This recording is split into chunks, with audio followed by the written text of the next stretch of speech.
amid the stutter of the airsoft guns and the shouts of the security team.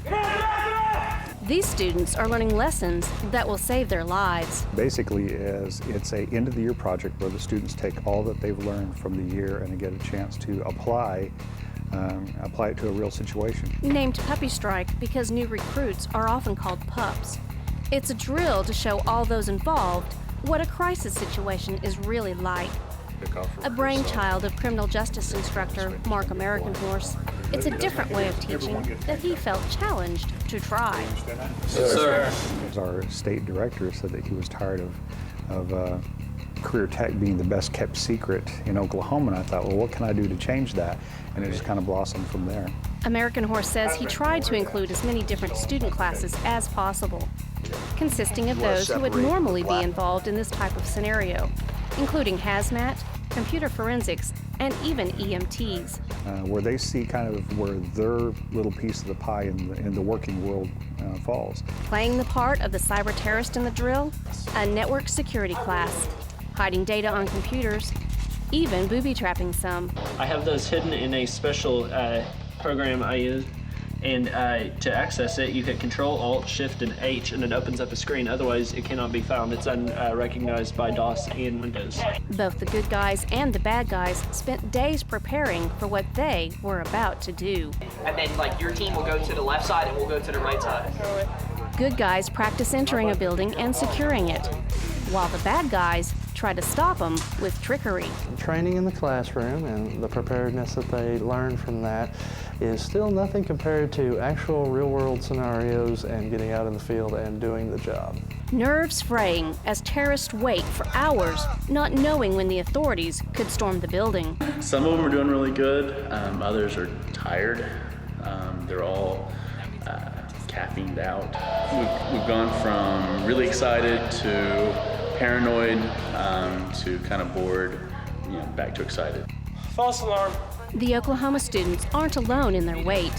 Across the country in South Carolina, a similar class is taking part in the drill, preparing for a sting with national proportions. But each investigation was handled separately, and when they conducted their investigation properly, they discovered that the states were interconnected, that it was a terrorist cell that was operating across state lines. Alongside the students, real-life law enforcement, FBI agents, part of a terrorism task force, all here to mentor these students through the dangers of a raid.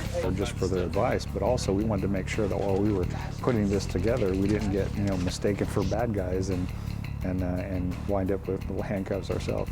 Preparation for a raid, now just minutes away.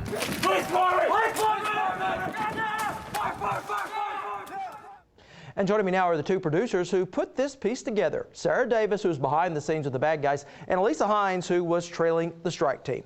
Well, ladies, sitting here in this seat, everything looks pretty real. It really is, right down to the guns. Even though they were airsoft guns, they still did a lot of damage. We had one student came back that had welts all the way up and down his arm.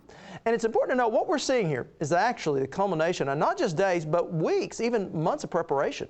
It really is. The instructors put a lot of information out online, so much so they had to contact the FBI and say, hey, we're not a terrorist organization, this is just a drill. And if these students did their homework right, they discovered that this was a multi-state terrorist organization. And speaking of terrorist organizations, Sara, you were stationed with the bad guys. What was that like? Well, even though this drill was not real, these guys were taking it very seriously. They had regular patrols of the buildings, and by 6 o'clock that evening, they had already spotted at least 3 people who they were sure were spying on them, even though the good guys weren't supposed to be in place until about midnight. Now, this whole event seems like it took both of you well into the wee hours of the morning, didn't it? It did. It was 2 a.m. before the raid even took place. And we had to go through this really dark alley, and you were tripping over stuff and stepping in stuff. So by the time we got to the door and was crouched down ready to go in, your adrenaline was just pumping really fast. I didn't think it was going to affect me very much, but it really did. So much so that I had a hard time concentrating on what I was doing. Now, Sara, we just watched the build-up. So what are we going to see next? Next is the actual raid, the moment everything was building towards. And like you'll see, things don't always turn out like they're planned. Well, let's go ahead and take a look. It's 2 a.m. in the pitch black. The terrorist task force makes its way into position. Adrenaline pumping. It's time to go in. Inside, terrorists. But where? Part of the strike team heads to the basement.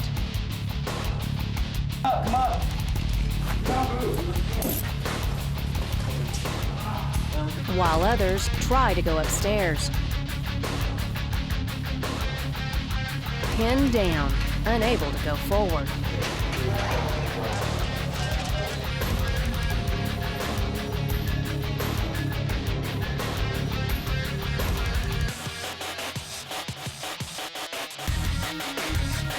Weeks of work ending in a staccato of gunfire and a blur of confusion.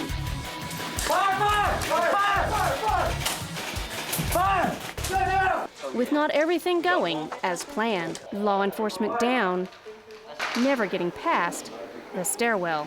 And just got impatient with it and wound up paying a big price. But what's really good about that is that this is the place you want to make those kind of mistakes. And with the lights on, you can see the aftermath. The bad guys won this round. I was freaking out because nobody would listen. Everybody was dead! Afterwards, a debriefing. Entry team. What went well? You're supposed to be patient, that's for sure. And communication is definitely supposed to be better. Even the terrorist learned from the experience. I got handcuffed. Kind of sucked. Yeah, I don't want to be a terrorist. It's kind of boring. With this year's puppy strike barely over, Mark American Horse is already looking forward to next year. Next year it's going to be bigger and better. We already have 9 states that want to do this with us. Real life scenarios preparing the future of law enforcement.